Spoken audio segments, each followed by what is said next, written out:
Alors bonjour Céline, merci de nous avoir fait l'honneur de venir justement chez nous pour ton dernier ouvrage, Oublier les fleurs sauvages. Est-ce que tu peux nous présenter un petit peu cet ouvrage? Oui, bonjour. Alors, cet ouvrage, c'est un premier roman sur lequel je travaille depuis à peu près 5 ans, donc de manière assez discontinue, et qui a pour objectif de retracer le parcours d'une jeune femme qui s'appelle Amal et qui obtient son baccalauréat au milieu des années 80 en pleine guerre civile au Liban et qui va faire le choix de continuer son parcours universitaire en Europe, en particulier en France, où elle a déjà de la famille et pour lequel elle a un grand attrait. Sauf qu'au moment de quitter le Liban, elle va faire la rencontre d'un homme dont a priori elle n'a pas le droit de tomber amoureuse. C'est un ouvrage que tu as écrit donc, dernièrement, c'est très documenté. On le sent déjà d'ailleurs dans tout. Enfin, le contexte géopolitique libanais est assez complexe, il faut dire ce qu'il y a entre les sunnites, les chiites, les macronites, plus tous les courants politiques entre le courant communiste, des choses comme ça. Comment tu as réussi à justement dégrossir un peu tout ça pour que ça soit justement intégré dans ton roman? À vrai dire, la guerre du Liban, c'est un conflit très complexe. Donc elle a commencé en 1975 et les accords de paix ont officiellement été signés en 1990 en Arabie Saoudite. Donc on a une période de 15 ans sur laquelle sont intervenus de nombreux acteurs. Donc il y a à la fois des puissances étrangères qu'on voit intervenir dans le livre, Israël, la Syrie notamment. On a effectivement des courants politiques très divers, on a une gauche libanaise, notamment le Parti communiste libanais, auquel sont affiliés un certain nombre de personnages du roman. Et puis après, on a des confessions, donc, qui sont des courants religieux en fait, auxquels appartiennent les différents personnages du roman. Donc c'est vrai que c'était relativement compliqué de s'y retrouver. Donc j'ai commencé par lire une histoire du Liban d'un auteur qui s'appelle Georges Coron, qui est une référence en la matière. Et puis après, je suis partie faire des études au Liban, à l'université Saint-Joseph à Beyrouth. Et j'ai pris des cours vraiment sur l'histoire du Liban, sur l'histoire de la guerre du Liban en particulier, pour voir période par période quels sont les différents acteurs et les différents moments de bascule en fait, du conflit. D'accord. En fait, tu as fait concrètement limite une étude sur le terrain, presque avec justement des études pour. Est-ce que déjà c'était prévu d'écrire ce roman à ce moment-là? Alors oui, c'était pas prévu de manière aussi formalisée. Enfin, je suis pas partie en disant je vais écrire un roman, mais j'avais l'idée que je voudrais en faire quelque chose. Donc quand je suis partie au Liban en 2015, j'avais quand même dans un coin de la tête l'idée d'utiliser ce matériau historique et politique pour créer. Voilà. Je savais pas ce que je créerais. Est-ce que ce serait une nouvelle? Est-ce que ce serait un roman? Est-ce que ce serait le texte d'une pièce de théâtre? Je savais pas. Mais oui, j'avais l'idée de faire quelque chose à partir de ça. D'accord. Ah oui, donc tu étais vraiment parti sur un projet un peu vague, entre guillemets, puis tu as affiné au fur et à mesure de tes recherches et ton expérience, tout simplement. Oui, c'est ça. En fait, je suis franco-libanaise et ma grand-mère maternelle, donc ma grand-mère libanaise, est décédée il y a maintenant un peu plus d'une dizaine d'années. Et donc c'est vrai qu'elle me manquait beaucoup, j'estimais en avoir trop peu profité. Et sa perte m'était très douloureuse. Et donc j'ai eu l'idée qu'à la fois pour lui rendre hommage et pour expliquer aussi ce qu'elle a pu vivre, les différentes étapes à travers lesquelles elle a pu passer dans sa vie, j'allais voilà, créer quelque chose, mais c'est vrai que c'était vague dans la forme que ça devait prendre. D'accord. Donc tu t'es inspiré un peu de l'expérience de tout ce qu'elle t'a raconté, ou il y a eu un peu d'autres choses, plus de fiction, entre guillemets? Il y a eu un peu des deux.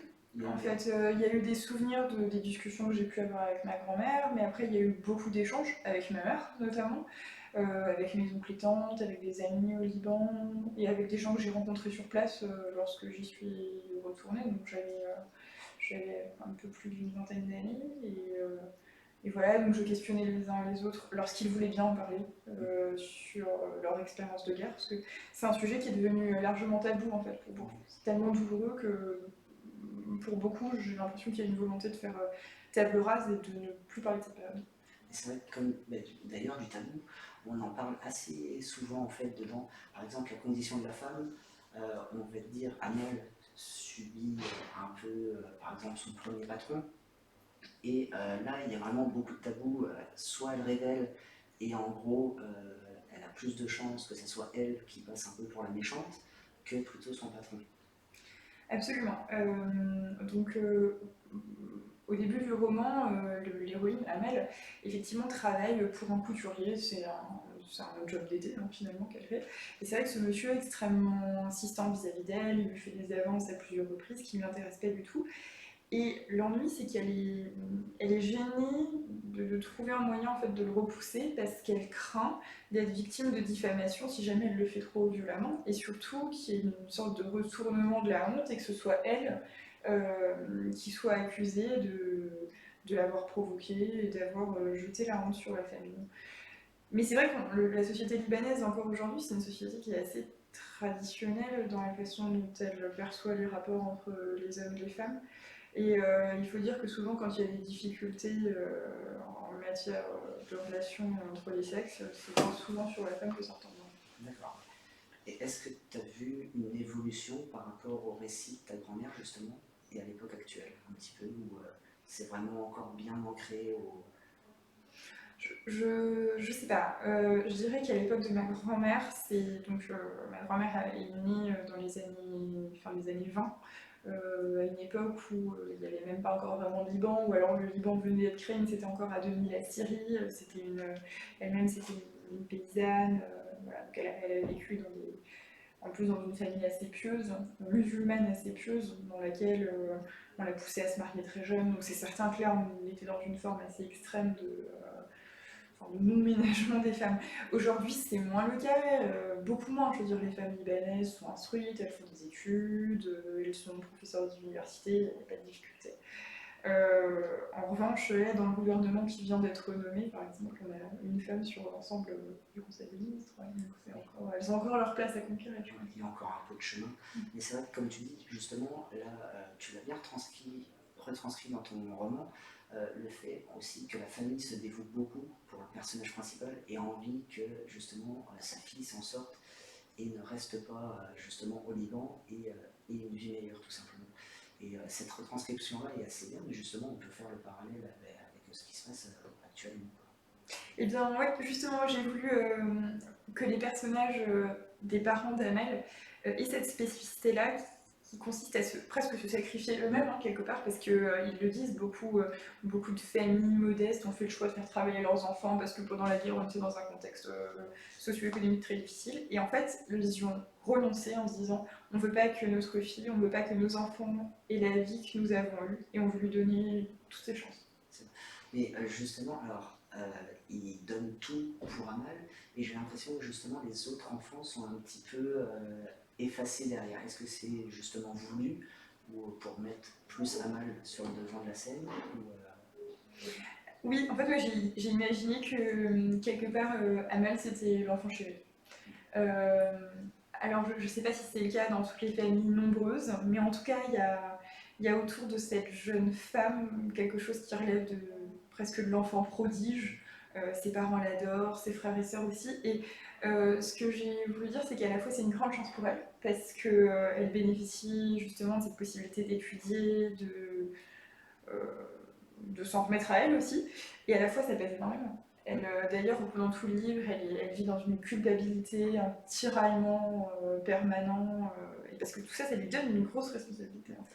C'est vrai, comme tu dis, on ressent bien le tiraillement entre ne jamais décevoir sa famille, devoir justement prendre un peu de plaisir aussi, et justement réussir ses études, des choses comme ça. Et c'est vraiment très bien retranscrit dedans. C'est vraiment quelque chose qui est, enfin, dans beaucoup de romans, qui est très peu développé. Et ce tiraillement-là, on le ressent bien. Justement, par exemple, quand elle a un cadeau de son père, et là, c'est la première fois en gros que son père va lui témoigner un peu de l'affection, on le sent derrière, et derrière, elle sait que ça va être des privations pour lui, pour eux, quand elle va partir, alors qu'elle va pouvoir avoir une vie meilleure. C'est vrai qu'il y a tout un espoir en elle, et en même temps, elle n'a pas le droit de se louper. Oui, exactement. Et là, oui, il y a quelque chose de très paradoxal dans quoi elle est prise. En fait, elle est prise. Moi, je pense qu'elle est prise entre deux écartèlements. Il y a un écartèlement social, parce que, et ça, c'est une question que j'ai voulu travailler dans le livre, c'est-à-dire qu'elle vient d'un milieu qui est quand même extrêmement pauvre, mais qui qui est conscient des raisons pour lesquelles il est à la marge, parce que c'est une famille qui a été dépossédée en raison de conflits de territoire, c'est une famille qui a été privée de ses terres agricoles. Et parallèlement à ce besoin de revanche sociale, il y a un écartèlement en termes de nation, c'est-à-dire qu'elle va quitter le Liban, elle va aller en France, à la fois elle en a très envie, mais elle n'a pas envie de quitter ce qu'elle aime, elle n'a pas envie de quitter son pays, elle a envie de découvrir autre chose, elle sait qu'il n'y a plus rien de bon à prendre au Liban, et elle veut partir, mais elle s'en veut. Et il me semble que, enfin, du moins j'ai retrouvé chez beaucoup de gens qui ont fait cette expérience de l'émigration, ce tiraillement et cette culpabilité. C'est vrai qu'on laisse entre guillemets un pays en guerre où notre famille va rester, alors que nous on va aller vers une meilleure vie entre guillemets.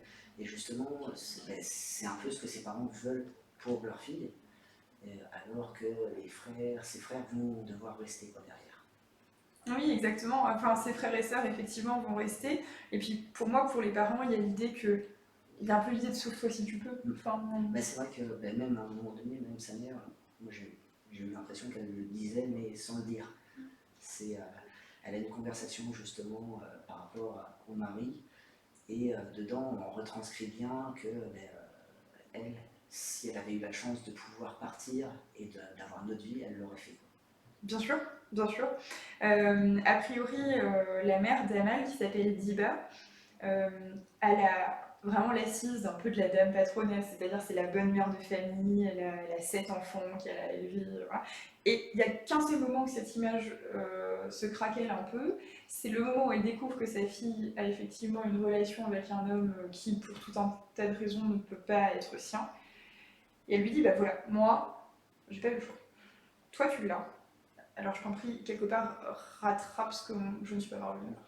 Mais elle dit même, tes sœurs n'ont pas le choix non plus. Donc toi qui as le choix maintenant, fais en sorte de ne pas faire les mêmes bêtises que nous, on a été obligés de faire. Et c'est vrai que c'est très bien mis dedans.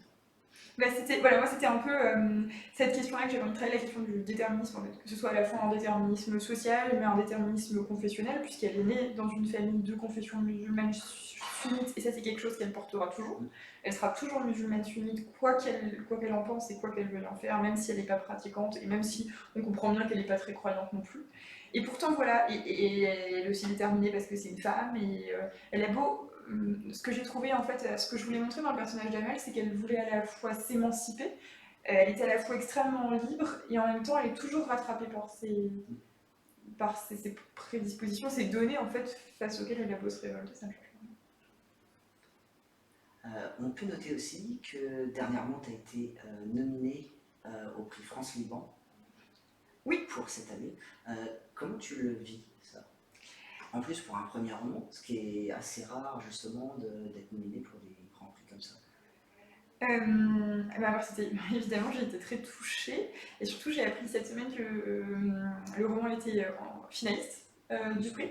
On aura les résultats au mois de janvier et ça me fait extrêmement plaisir. Et je pense que ça a aussi une valeur un peu particulière, c'est que le prix France-Liban, c'est un peu le prix de mes deux pays, quelque part. C'est ça qui m'a rendue très fière en fait. Et ça m'a rendue fière surtout pour ma grand-mère, à laquelle il y a cette idée que le livre était dédié. J'espère que Léa Wally, elle le voit. Est-ce que tu aimerais bien continuer justement dans l'écriture? Oui. Alors, il n'y a pas beaucoup d'en doute. Tu as déjà des projets dessus Absolument. Je suis en train de travailler actuellement à un projet que j'ai encore en tête, mais qui est vraiment à l'état de recherche, qui ne concernera pas du tout le Liban cette fois, mais qui, a priori, s'axera également autour du parcours d'une femme, dans un autre contexte, dans un autre pays, à une autre époque, mais qui aura aussi cette quête à un moment d'émancipation, cette envie de partir. Des forces qui la retiennent, des forces qui la poussent. Je crois que c'est une question sur laquelle j'ai encore des choses à creuser. Et ça prendra corps normalement dans une autre guerre, qui est la Seconde Guerre mondiale, enfin l'après-Seconde Guerre mondiale, qui était aussi une forme un peu de chaos et qui a rebattu les cartes. Et je trouve ces périodes de conflit intéressantes parce que justement elles ont l'avantage à la fois de bousculer les vies et en même temps de remettre quelque part toutes les chances à plat et de changer les codes, de changer les prédispositions. Et un autre projet qui lui est plutôt lié au monde arabe et au Liban, euh, qui consiste à essayer d'adapter, d'ailleurs je peux faire un appel à dessinateurs. Je suis en train d'écrire un texte que j'aimerais beaucoup adapter en bande dessinée ou en roman graphique. Donc je suis en train de finaliser le texte. J'ai approché un premier illustrateur qui n'a pas semblé forcément intéressé par le projet.